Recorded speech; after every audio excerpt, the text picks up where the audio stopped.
On the day of our daughter's funeral, my husband booked a first-class trip to Bali with his brother and mistress. His text dripped with cruelty. "We're celebrating new beginnings. Bury her alone, you're used to being pathetic." So I blocked all their bank accounts and mortgage loans, which I'm paying monthly. They called me in shock. 109 missed calls. The text message lit up my phone screen as I stood alone in the funeral home bathroom, my black dress still immaculate because I hadn't allowed myself to cry. Not yet. The makeup I'd applied with trembling hands at 5 a.m. remained perfect. Unlike everything else in my life, we're celebrating new beginnings. Bury her alone, you're used to being pathetic. My hands shook so violently I nearly dropped the phone into the sink. The accompanying photo showed Joshua, his brother Charles, and a blonde I recognized as Melissa from Joshua's office, toasting with champagne glasses on what was clearly a first-class flight. The timestamp 10:24 a.m., exactly 4 minutes after our daughter Emma's casket had been closed. Before we begin, I want to take a moment to acknowledge that while this story contains heartbreak, it also reveals the extraordinary strength that emerges when we're tested beyond measure. If you believe in the power of resilience and rebuilding after betrayal, consider subscribing. It's completely free and helps us share more stories of people who found their way through impossible situations. Now let's witness Scarlett's journey as she transforms a husband's cruel text into the first step toward reclaiming her life. I braced myself against the cold marble countertop, bile rising in my throat. The funeral director would be looking for me. 75 guests were waiting in uncomfortable silence for the grieving mother to lead the procession to the cemetery. But I couldn't move. My legs had turned to concrete as I stared at that message again. Bury her alone, you're used to being pathetic. 3 weeks ago, as Emma took her final labored breaths in the pediatric oncology ward, a place we'd called home for 11 months, Joshua had claimed he needed to handle some work things to ensure we wouldn't face financial hardship after the inevitable. I'd been too exhausted, too devastated to question him. I just held our daughter's hand tighter and whispered that Daddy loved her but had to work.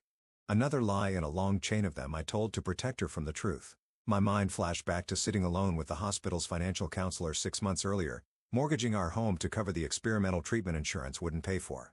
Joshua had been too emotional to join those meetings. I remembered calling him from the pharmacy when Emma's pain medication cost $1,200 out of pocket, and he told me to just figure it out. I'd emptied my retirement account while he apparently figured out vacation plans. A knock on the bathroom door jolted me back to the funeral home. "Mrs. Bennett? Is everything all right?" The funeral director's voice was practiced in its gentle concern. "1 minute," I called, my voice surprisingly steady. I stared at my reflection. My daughter was dead. My husband was halfway across the Pacific with his mistress. And for the first time in our 15-year marriage, I saw myself clearly. A woman who had carried everything: the mortgage payments, the medical bills, the emotional burden, the nighttime vigils beside our daughter's hospital bed, all while Joshua had been planning his escape.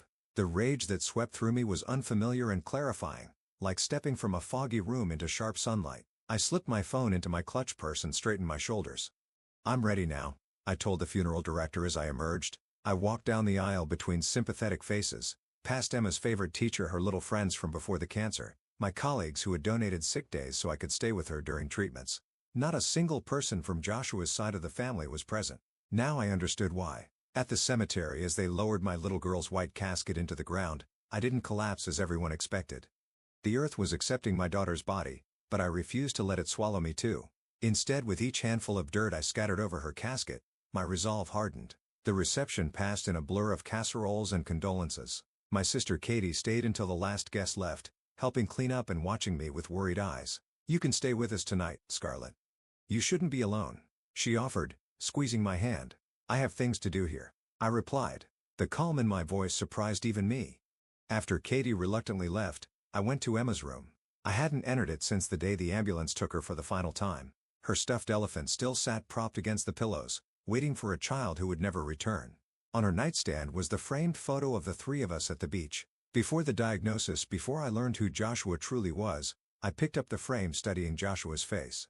Had he already been seeing Melissa then? Was he already fantasizing about new beginnings while our 5-year-old built sandcastles? The coldness of his betrayal swept over me anew. During Emma's illness, I'd withdrawn nearly everything from my personal savings to pay for treatments, second opinions, special foods that wouldn't make her nauseous, gas driving to specialists 3 states away. Meanwhile, Joshua had apparently been squirreling away funds for his grand escape. I sank onto Emma's bed, the weight of everything threatening to crush me. For one dangerous moment I considered just letting it happen, giving in to grief, ignoring Joshua's betrayal, falling apart completely. It would be easier than facing any of this. My phone buzzed with a text from an unknown number. I'm so sorry for your loss. Joshua said you wanted to handle the funeral alone, but if there's anything I can do, this is Melissa, by the way. The audacity stole my breath. So she didn't even know she was part of his escape plan during our daughter's funeral? Another manipulation. Another lie. I didn't respond to Melissa. Instead, I opened my banking app with newfound purpose. I worked as a bookkeeper for a construction company. Numbers were my refuge, my expertise, and Joshua had always been too busy to handle our finances. Every account was in my name or jointly held. The mortgage I paid from my personal account because Joshua claimed his freelance income was too irregular. The credit cards he used so freely were all on my credit, opened when his score had tanked after college. Even his new car was financed under my name because we'd gotten a better rate that way. My fingers moved with precision as I transferred funds, changed passwords and froze cards. With each action my breakdown receded further. This wasn't just revenge, it was self-preservation. Joshua had left me alone to bury our daughter. I wouldn't let him leave me destitute too. By midnight I had locked down every account, redirected automatic payments to my personal account, and left exactly $103 in our joint checking. $1 for each missed call that would eventually light up my phone when reality hit them in paradise. I finally allowed myself to lie down on Emma's bed, clutching her elephant to my chest. The tears came then not just for my daughter but for the life I thought we had, for the husband I believed would stand beside me on the worst day of my life. Mourning would bring consequences and complications. But as I drifted into exhausted sleep, I felt something unexpected beneath the grief and rage. A flicker of power I'd forgotten I possessed. Joshua thought he was escaping to a new beginning. He had no idea I was starting one of my own. I woke before dawn, Emma's stuffed elephant still clutched to my chest. For one merciful moment I forgot everything. Then reality crashed back with crushing force. But the paralyzing grief that had stalked me for months had transformed overnight into something harder, more focused. My phone showed 17 missed calls, all from international numbers. They discovered the first part of my plan. I switched it to Do Not Disturb and headed to the kitchen. Coffee in hand, I settled at the dining room table that had doubled as my home office for the past decade. The irony wasn't lost on me that the career Joshua had always subtly belittled. Just a bookkeeper was now my greatest weapon. Numbers had always made sense to me when people didn't. Balance sheets couldn't lie. Accounts couldn't hide their secrets from someone who knew where to look. I'd started handling our finances 3 months into our marriage when Joshua bounced checks for our rent and utilities in the same week. I'm creative, not analytical, he'd explained with that charming smile that once made my heart flip. You're so much better at this stuff, Scarlett. What began as managing our household budget expanded as Joshua's freelance graphic design business grew. I tracked his invoices, filed his taxes and quietly fixed his financial mistakes. When we purchased our home 7 years ago, I'd made the down payment with an inheritance from my grandmother. When his car was repossessed after he forgot to make payments, I financed his new one under my spotless credit. And when Emma got sick, I was the one who navigated the labyrinth of medical bills, insurance claims and payment plans while working full-time and spending nights at the hospital. I opened my laptop and pulled up our financial spreadsheets. Meticulous records of every transaction for the past 15 years. Contrary to what Joshua believed, I hadn't acted rashly last night. I'd simply implemented the contingency plan I'd created months ago when I first noticed unusual withdrawals from our savings account. $500 here, $1,000 there. Small enough that I might not notice, but I always did. I'd convinced myself he was planning a surprise vacation for when Emma recovered, or perhaps setting aside money for her future treatments. The truth was infinitely crueler. My first call was to our mortgage lender. I need to discuss a hardship situation. I explained to the representative, my voice steady. I've been making payments solely from my income following my daughter's extended illness and recent passing. I need to arrange a temporary forbearance while I sort out my finances. The woman's voice softened when I mentioned Emma's death. People become instantly accommodating when you tell them your child has died. One of the few advantages of this nightmare. Next came the credit card companies. I didn't cancel the cards, that would alert Joshua immediately.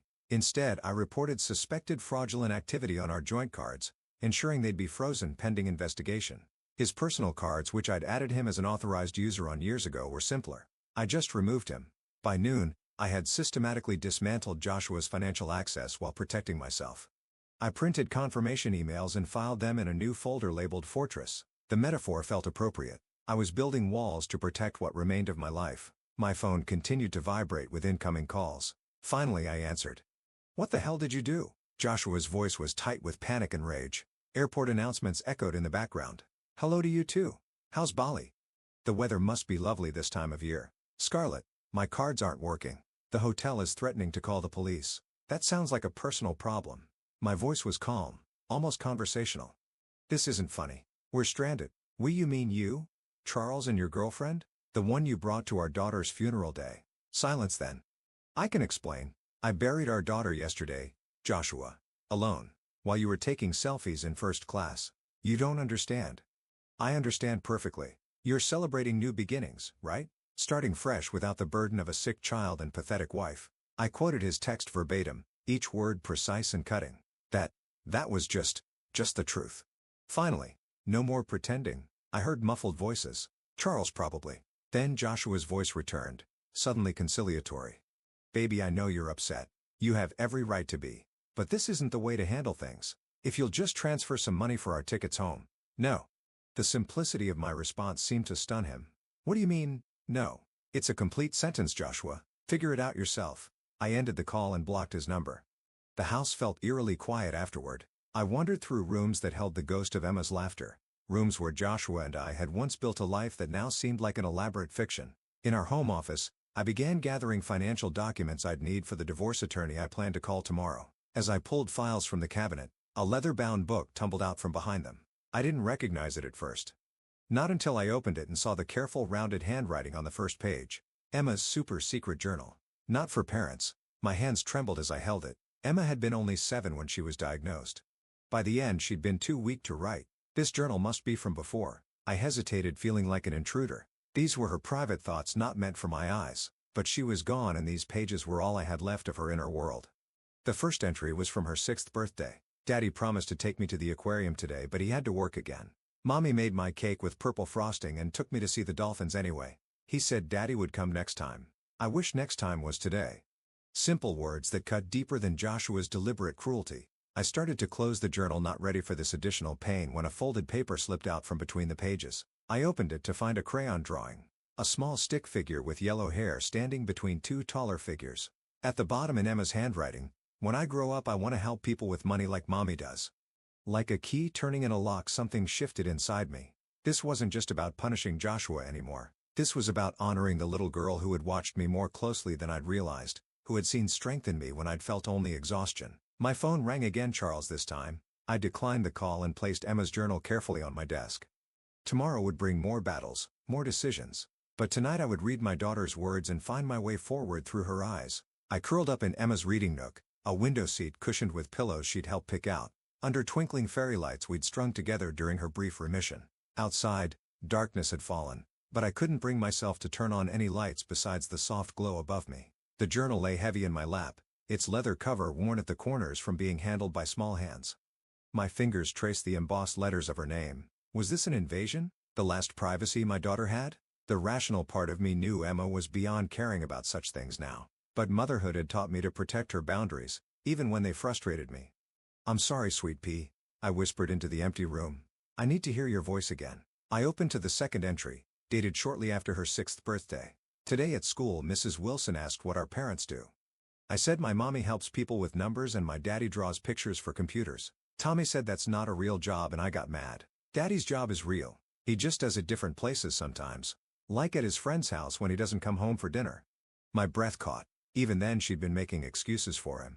Creating stories that made sense of his absences. I flipped forward through pages of typical 6-year-old observations. Which dinosaur was best?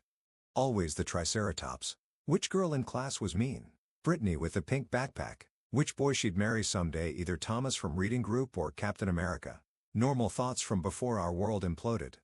Then came the entry dated 3 days after her diagnosis. The doctor told Mommy and Daddy I'm really sick. Mommy cried in the bathroom but pretended she didn't. Daddy looked at his phone a lot. I'm scared but I don't want them to know. Mommy says I'm the bravest girl she knows. I have to be brave for her. Tears blurred my vision. I'd thought I'd hidden my fear from her. All those nights sobbing silently in hospital bathrooms, washing my face afterward, practicing smiles in the mirror, and she'd known anyway. The entries grew shorter as treatments intensified. Some pages contained only doodles or pasted hospital bracelets. Others held observations about nurses she liked or foods that didn't make her feel sick. One entry from about 5 months into treatment made me pause. Daddy came today. He brought me a new game for my tablet and stayed for 2 whole hours. When Mommy went to get coffee, he told me a secret. He said sometimes grown-ups get really sad and scared. and they do things that might seem mean but aren't really mean. He said if he's not at the hospital a lot, it's not because he doesn't love me, it's because he loves me so much it hurts him to see me sick. I told him it's okay. I understand about being scared.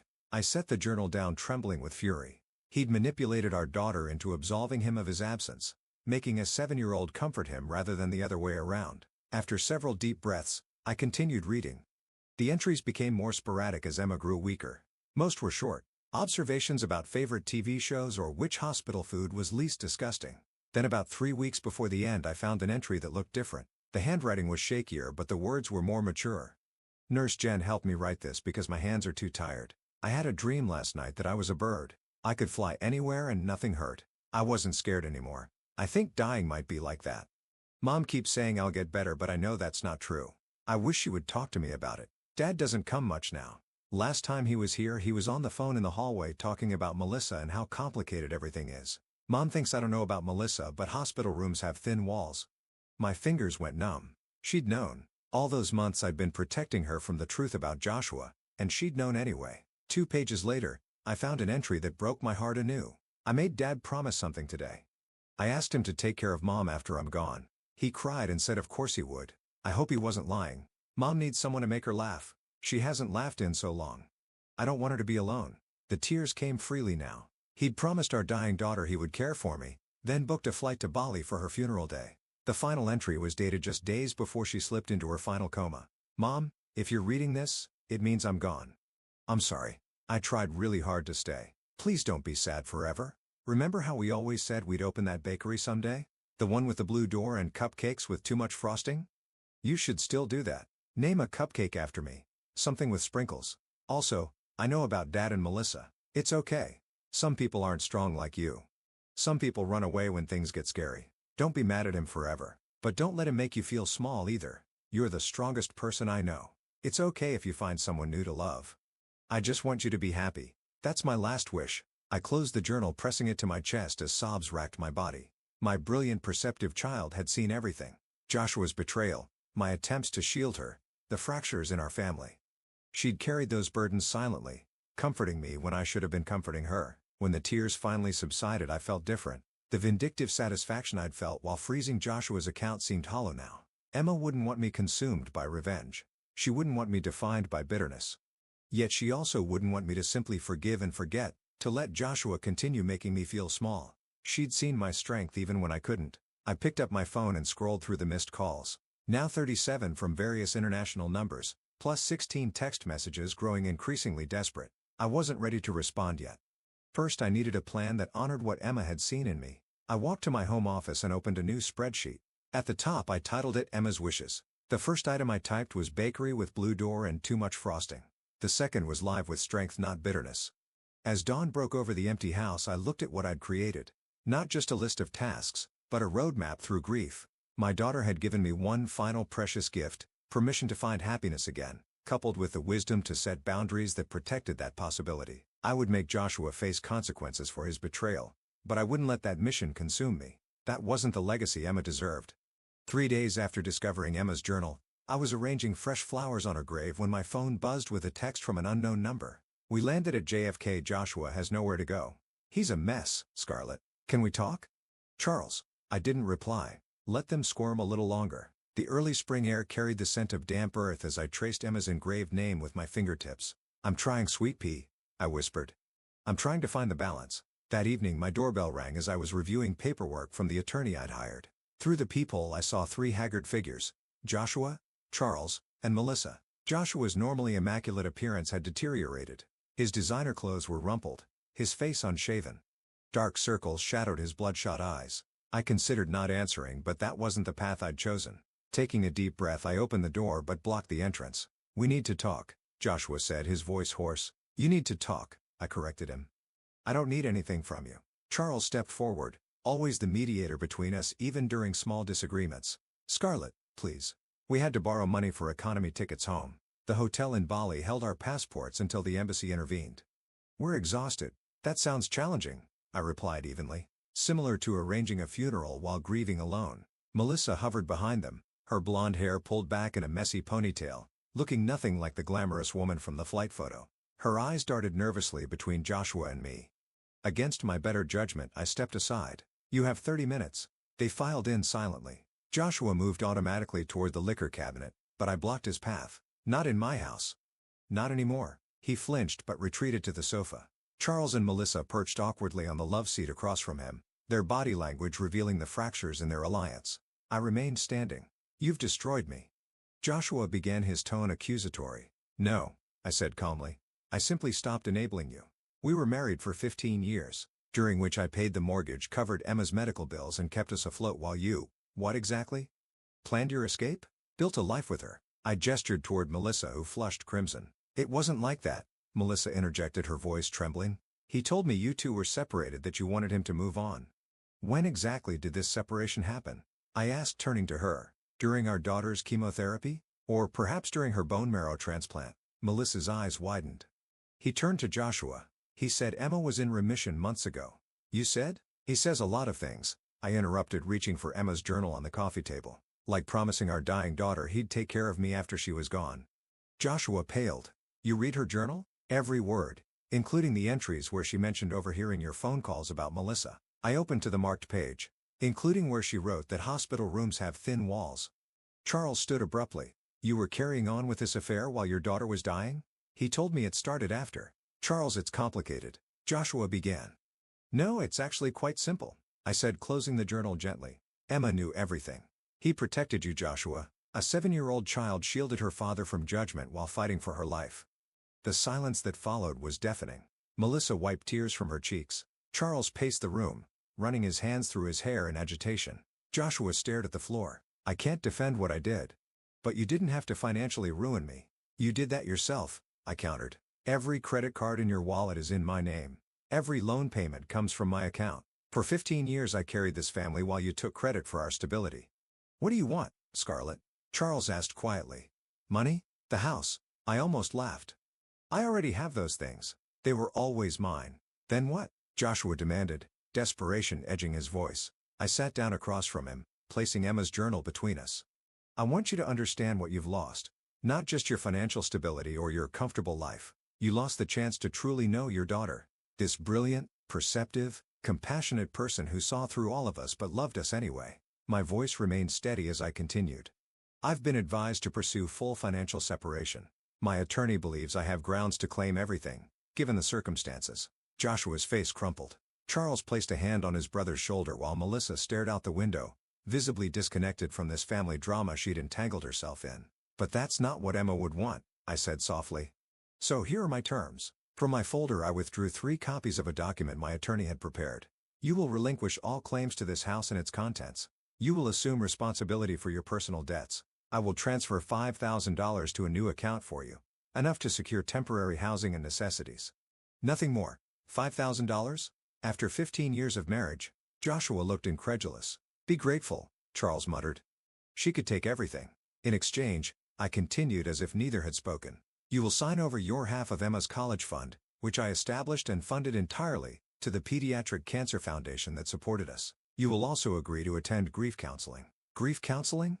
Joshua scoffed. I don't need. It's non-negotiable. I pushed the papers toward him. Emma believed you loved her. Whether that's true or not, you owe her this much. Melissa finally spoke, her voice barely audible. I didn't know about any of this. About Emma still being sick, about the funeral? She turned to Joshua. You let me believe we were starting something honest, Melissa. Joshua began, but she cut him off. I can't do this. She stood abruptly.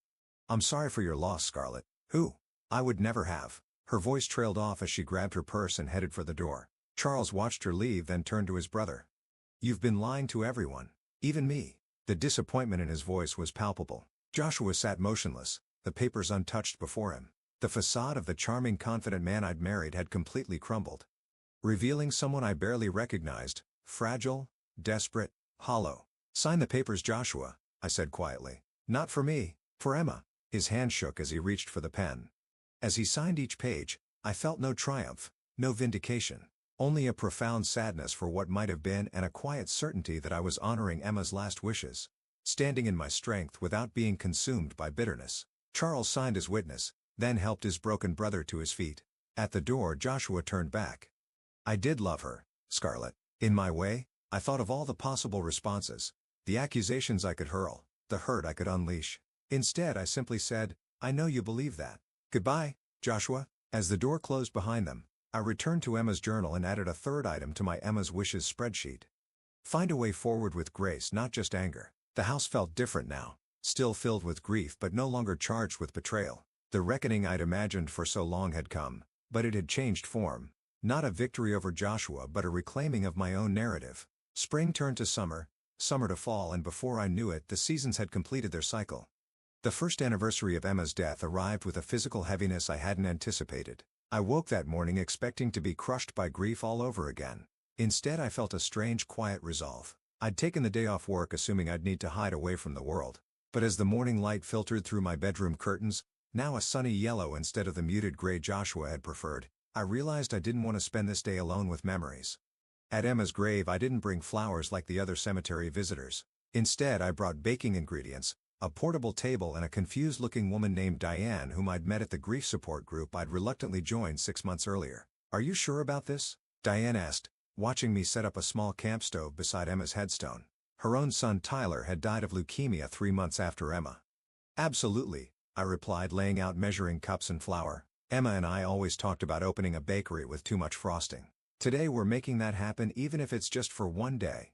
By noon, 5 other parents from our support group had joined us. We baked cupcakes right there in the cemetery, laughing through tears as we shared stories of our children.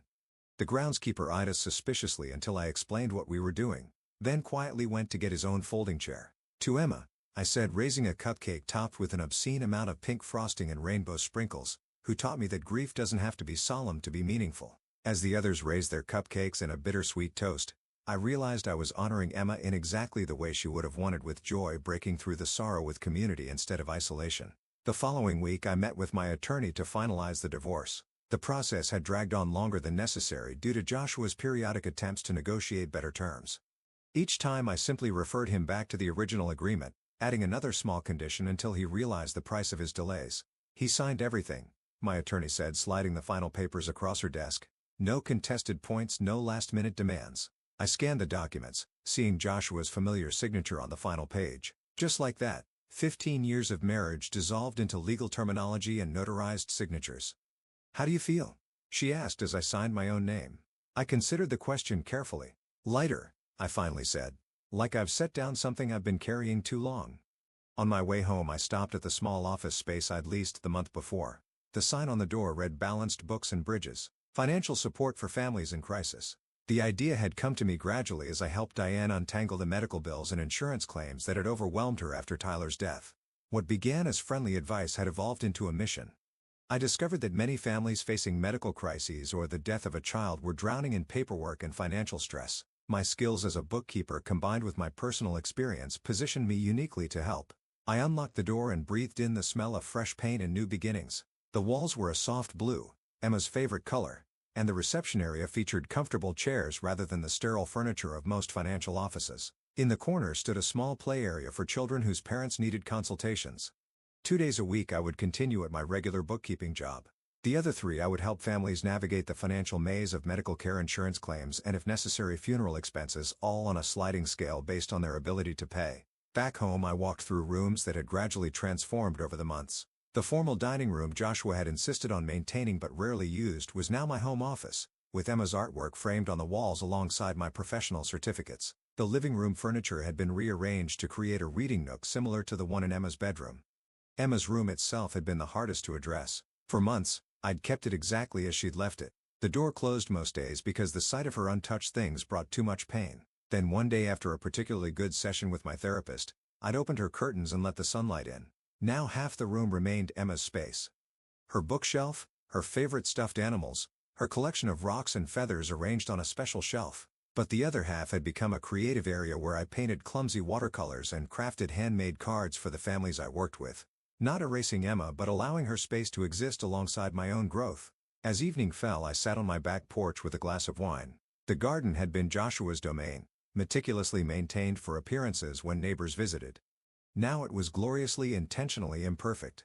Wildflowers grew among the vegetables. A small stone path wound to a bench beneath the maple tree where Emma had once played. My phone buzzed with a text from Katie. "Checking on you today. Love you, sis." As I typed a response, I noticed an email notification from Charles. We'd had minimal contact since the confrontation with Joshua. Just a few awkward exchanges as he helped his brother move the last of his belongings. Curious, I opened it. Scarlett wanted you to know Joshua started grief counseling last month. He's staying with me temporarily but looking for work in Colorado. Also, I drove by your office space yesterday. It looks perfect. Emma would be proud. Charles asterisk. Unexpected tears blurred my vision. Not from grief or anger but from something that felt strangely like peace. I hadn't destroyed Joshua despite having the power to do so. And in choosing restraint, I'd found a strength I didn't know I possessed.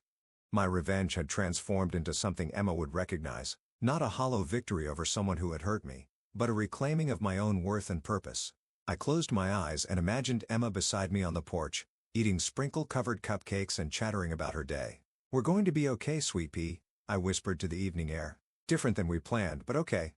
The heaviness in my chest hadn't disappeared entirely, it never would. But it had changed form, becoming more like a cherished weight I carried willingly rather than a burden that threatened to crush me. In the quiet garden as twilight descended, surrounded by the home I'd reclaimed and rebuilt, I finally understood. The opposite of grief isn't happiness, it's purpose. And in honoring Emma's memory by helping others, I'd found mine. If Scarlett's journey from heartbreak to empowerment moved you, hit that subscribe button now. Every story shared is another light in the darkness for someone fighting their own battles. Comment below with your thoughts. Was cutting off the finances justified, or would you have handled it differently?